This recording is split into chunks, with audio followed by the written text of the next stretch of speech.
Au cœur de la Méditerranée, le mont Athos, tel un Tibet européen, abrite depuis 10 siècles ses trésors et ses secrets derrière les hautes et épaisses murailles de ses monastères. Dès le début de l'ère chrétienne, ermites et moines vagabonds sont venus vivre dans cette région tempérée. Aux environs de l'an 1000, Athanase l'Atonite fonde la Grande Lavra, le premier de tous les monastères dispersés sur la presqu'île où vécurent à certaines époques près de 10 000 moines. Le mont Athos est situé au nord-est de la Grèce, plus éloigné d'Athènes que de Constantinople, dont il a toujours subi l'influence. Il est placé comme un promontoire dans la mer Égée, au centre du monde orthodoxe, petite province religieuse de 50 km de long, la Sainte Montagne aux 20 monastères, a son gouvernement autonome.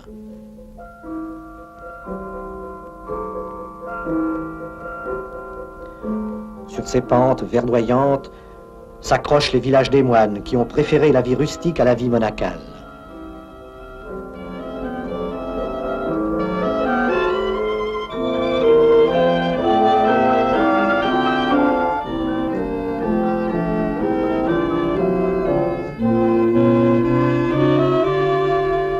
Leurs demeures sont moins des habitations que des chapelles.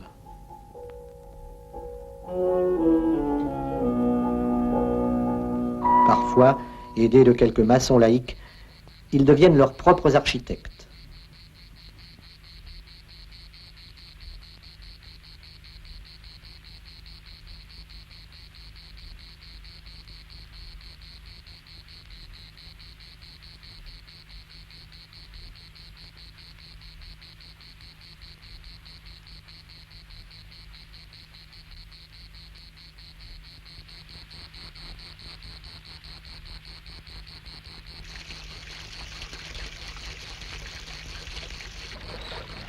Au pays du soleil et de l'eau, le silence a inondé les monastères d'Ivyrone, de la Grande Lavra et de Dionysio.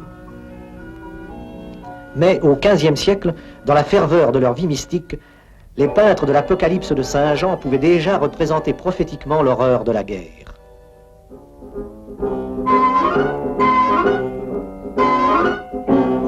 La chute de Babylone, sous les bombardements.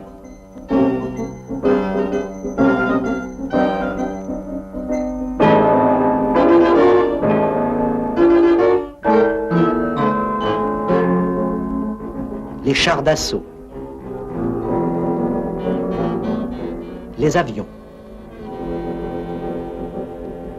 La bombe atomique même.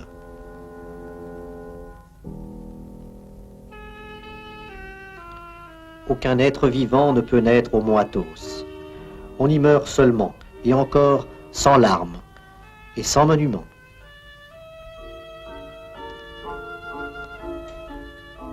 Construit par le dernier des tsars, Saint Pantéléïmon n'est plus hanté que par des vieillards.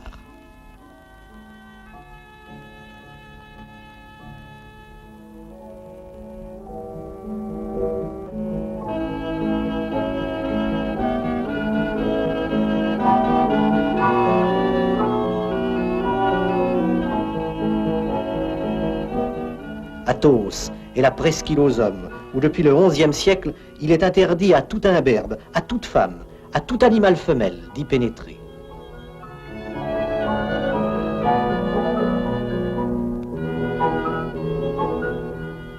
Une exception à la règle.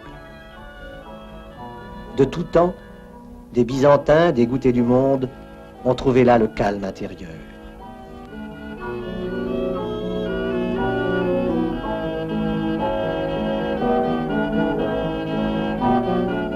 Être libre, oisif, et pourtant en sécurité, n'est-ce pas là le vœu intime de tous les hommes ?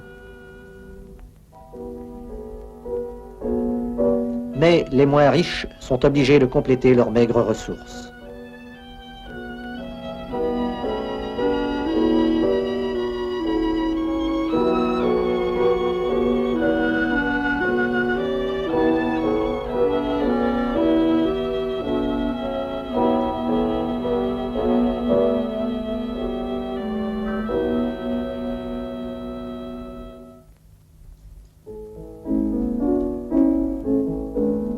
Kilandar, monastère serbe, où l'eau de la montagne permet l'irrigation du potager.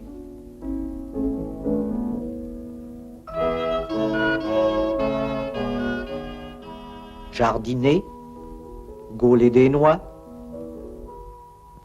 ramasser les figues, telle est la vie sereine de ces moines qui, après avoir prié, n'ont pas d'autre chose à faire que suivre le rythme des occupations saisonnières.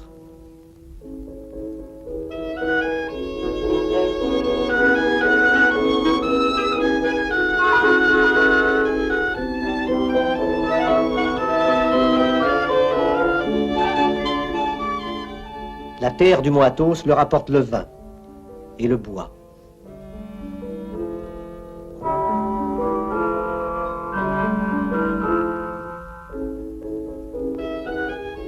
L'exploitation des forêts reste leur principale ressource.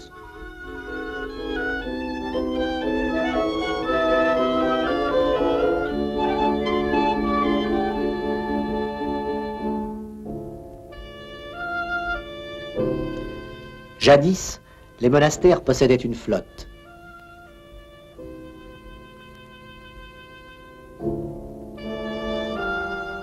Aujourd'hui, les voûtes du hangar n'abritent plus que les carcasses pourries des grandes caïques, et seule, petite barque ramène à l'aube le moine pêcheur.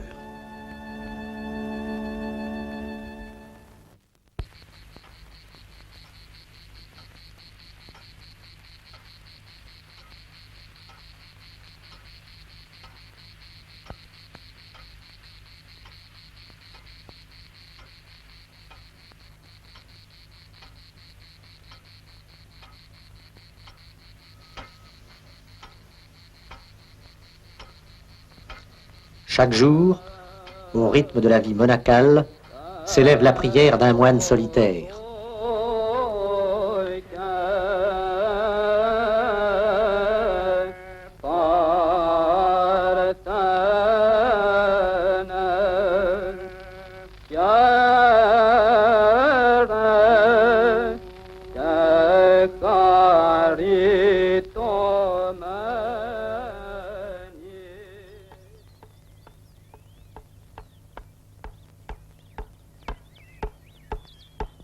La cimandre annonce les offices depuis que l'occupant turc a interdit l'usage des cloches.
Pendant l'élévation, le père Isidore songe peut-être aux joies célestes et aux tentations qui peuvent l'en détourner. Il semble que ses yeux s'égarent longuement sur les fresques qui lui rappellent l'horreur de la damnation éternelle. La vie d'un moine n'est qu'une longue ascension vers le ciel. La présence de son ange gardien ne l'empêchera pas toujours de succomber aux tentations.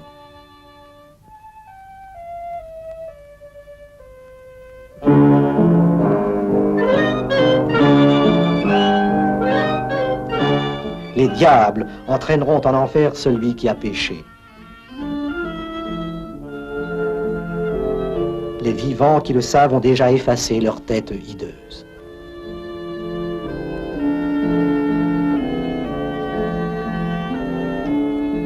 Mais l'élu aura droit à la bénédiction divine et les portes du paradis s'ouvriront devant lui.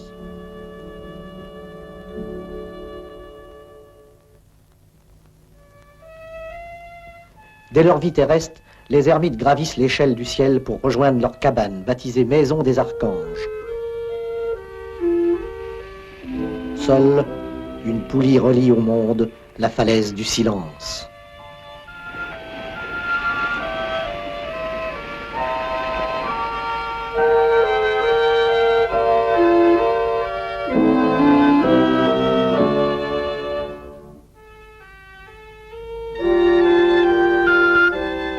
Ici, la prière dure 18 heures par jour.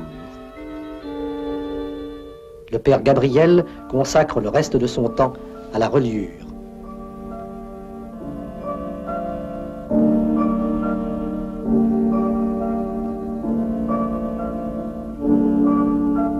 Le père Nicolas à la lecture.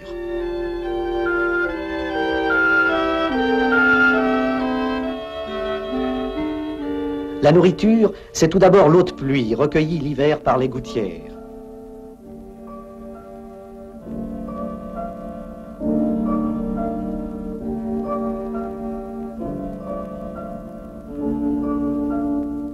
C'est aussi les amandes, les grenades, les figues de Barbarie et le pain sec envoyé par les monastères. Le père Daniel s'en contente depuis 15 ans. Absorbé par la peinture ou par la gravure d'une icône qu'il a commencé depuis longtemps.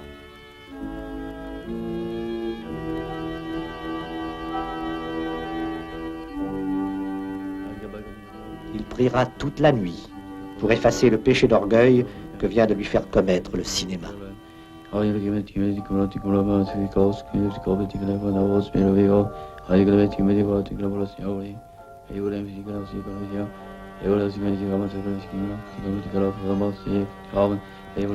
La falaise aux ermites n'est qu'une immense prière lancée vers le ciel avant le passage dans l'au-delà.